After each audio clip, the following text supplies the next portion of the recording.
ma'am, bakit naman po? Tanga ka ba? Nakikita mo, di ba, lanta na? Katulad mo, lanta.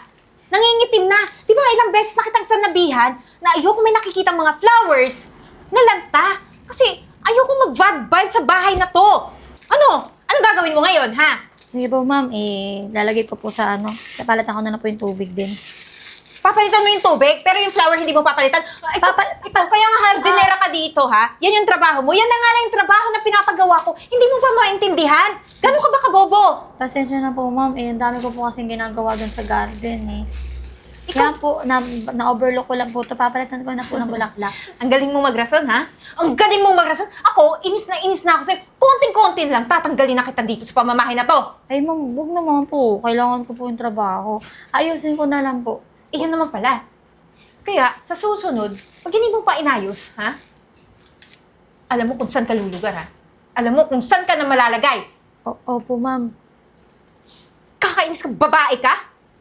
Pasensya na po, ma'am. Si madam din po kasi ang dami rin pong mga pinag-uutos. Ah, ganon. Anong inutos sa'yo? Yun po, magukay po doon sa may kabilang likod naman po kasi nagtatanim po siya ng mga gulay naman po para daw po makatipid-tipid. Ano pa? Mga run errands na din po. Mga pinapabili po sa akin ni madam. Ma'am, di ba po, hardinera lang naman po ako dito. Oo, hardinera ka. Opo, kasi... Pero kahit anong iutos ng nanay ko, susundin mo rin. At kailangan, mabilis yung kilos mo. Dahil pinapasahuran ka dito. Aray! Ha? Ano? Ma'am, kasi hindi ko naman na po trabaho yun Araw-araw na lang naririnig ko yung bangayan yung dalawa. Kasi sinasagot-sagot ako. Tapos pinagbibintakan ka pa na inuutosan mo siya. Ano bang trabaho niya dito? Di ba, utusan? Hoy! Anong nagre-reklamo sinasabi mo? Anong gusto mo ako ang gumawa? Para saan ka at naririto ka? Hindi po, ma'am. Kasi di ba po, hardinera lang po ako. So, dapat po yung trabaho ko po yung pang-garden lang po. Tapos ito pag-aasikaso yung mga bulaklak. Tingnan mo yung Mga tanim-tanim. Sa lahat ng namasukan dito, ikaw pa yung nakakapagsalita sa amin ng ganyan. Ano gusto mo ba? May trabaho o wala? Meron po. O pala eh! Anong nirereklamo mo? Kung Kaya nga yan, Yun na nga lang abot ng utak mo. Pasalamat ka nga, tinanggap kita rito. Bilang hardinera, nagre-reklamo ka pa? Hindi naman po sa ganun. Pasensya na po. Hindi na Hindi po. sa ganun. Kung di kita tinanggap dito, ano ngayon? Sa kakukuha ng makakain mo, ha? Isang tuka lang naman ng pamilya mo. ikaw. Pasensya na po, ma'am. Tingnan mo. Sasagot ka pa eh. Sasagot ka pa. Alam mo ito. Hawakan mo. Pakain mo ngayon sa kanya. Pakain mo. Ipakain mo para matino. Yan. Pasensya na po. Hindi ko na po ulitin. Ayusin ko na po yung trabaho ko. Araw-araw na lang naririnig kong bungangan yung dalawa pareho. Nakaka-stress kayo. Aba, ako may nadamay. Tara na nga. Ayusin mo yung trabaho mo, ha? O yan. Opo. Ayusin mo yan. Ma'am Aryan, kamusta po kayo? Ay nako, hindi ako mabuti dito. Ang sama talaga ng ugali ng mag-ina na yan. Kaya, panigurado talaga ako. Sila ang dahilan bakit namatay si Mama. Ano po bang plano niyo, Ma'am Aryan? Kamusta na ba yung papeles na pinapagawa ko sa'yo? Nasikasa mo na ba? Ito po, Ma'am Aryan. Okay na po lahat ng papeles. At saka ito pong last will and testament. Andito na po nakasaad lahat ng mga impormasyon na kailangan nyo. Pumasok ka dun sa loob. Magpakilala kay kong attorney ni Mama Rowena. I-discuss mo sa kanila yan. Ito na yung climax ng storya nila. Tama na yung pagpapanggap nila. Sige po, Ma'am Aryan. Kung yan po yung gusto niyo, masusunod po. Sige.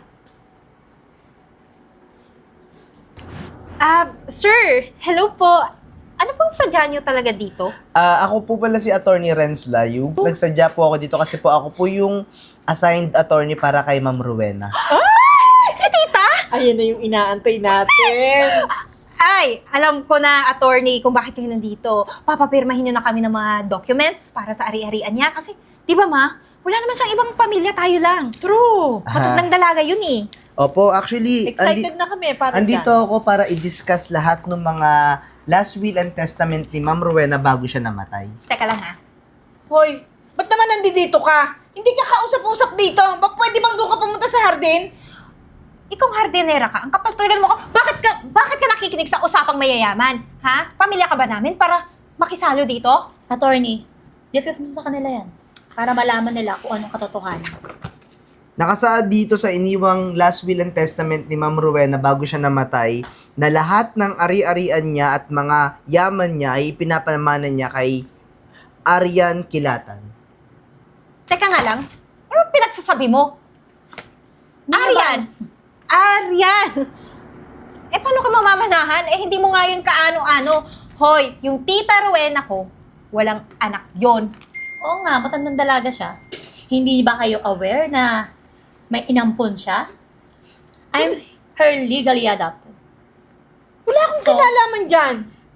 Hindi ko alam yung mga pinagsasabi mo. Hindi mo talaga alam kasi wala ka naman sa buhay namin eh. Ngayon nga lang kayo naghimasok bigla eh. Nung nawala ako sa picture, iniwan ako sa Amerika. At bakit kayo bigla ngayon? Naglulumapit, ha? Samantalang hindi ko nga kayo nalakihan.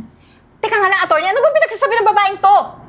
Tama si Miss Arian Kilatan. Legally adopted siya ni Ma'am Rowena at lahat ng ari-arian niya ay pinapamana niya kay Arian. At saka, meron na po kaming resulta nung kaso kung bakit namatay si Ma'am Rowena.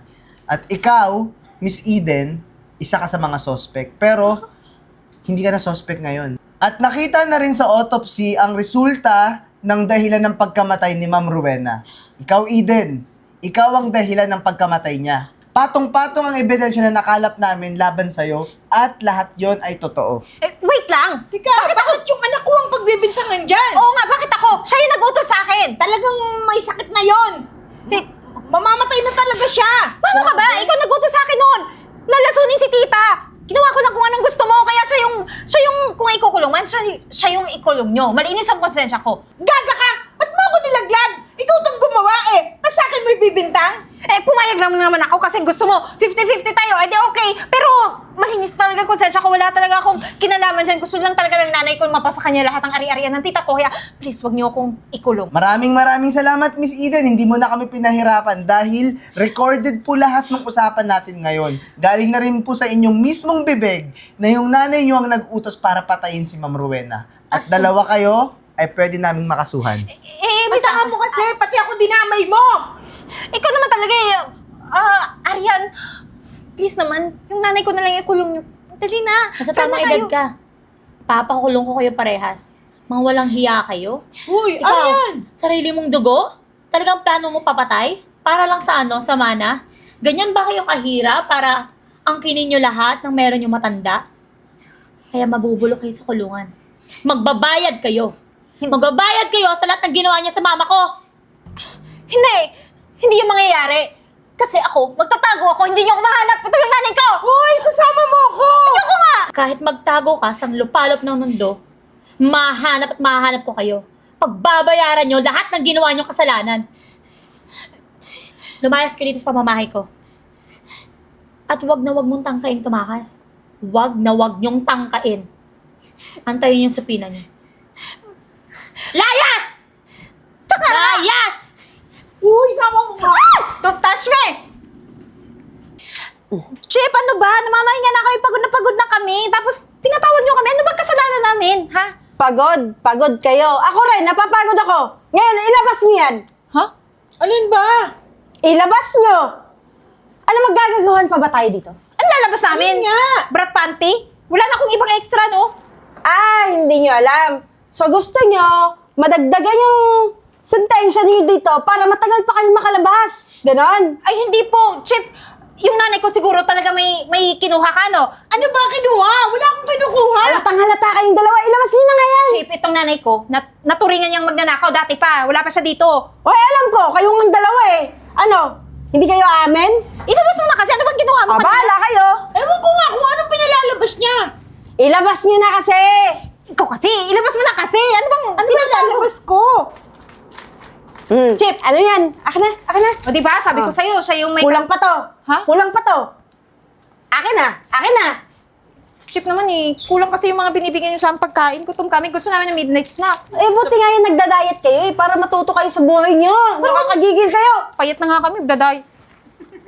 Arian. Kakatawa kayo, no? Kayo mag-ina. Hanggang ngayon, ganyan pa rin kayo. Hindi kayo nagbago. Mandurugas pa rin kayo. Ultimo biskwit, kailangan nyo nakawin. Hindi na lang. Hingiin nyo sa tamang paraan, di ba? Eh, yun lang po kasi yung binibigay dito eh. kwentada po kasi lahat. Yan kasi, hindi kayo marunong makontento ko nung merong buhay kayo. Kaya ayan, yan ang napapala nyo. Kaya ayan ang naging karma nyo. Eh, sorry na. Sorry na talaga. Oo, sorry na. Sorry, hindi ko kayo mapapatawa sa ginawa nyo sa mama ko.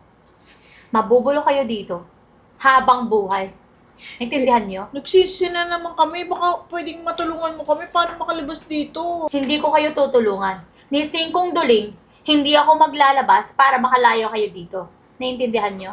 At dumalaw lang ako dito sa inyo para sabihin ko sa inyo. Kasi gusto kayo makita kung anong buhay meron kayo. Kung paano kayo maghirap. Arian, sige na. Chip, balik na yan sa ano niya. Oh, Zelda ano? nila. Tara na. Ulitin niyo pa to ha. Paglilinisin ko kayo dun sa inodoro gabi-gabi. Ayoko, ang bantot dun. Arte mo. Tara na! Lakad! Lakad! Lakad! Please! Pagal!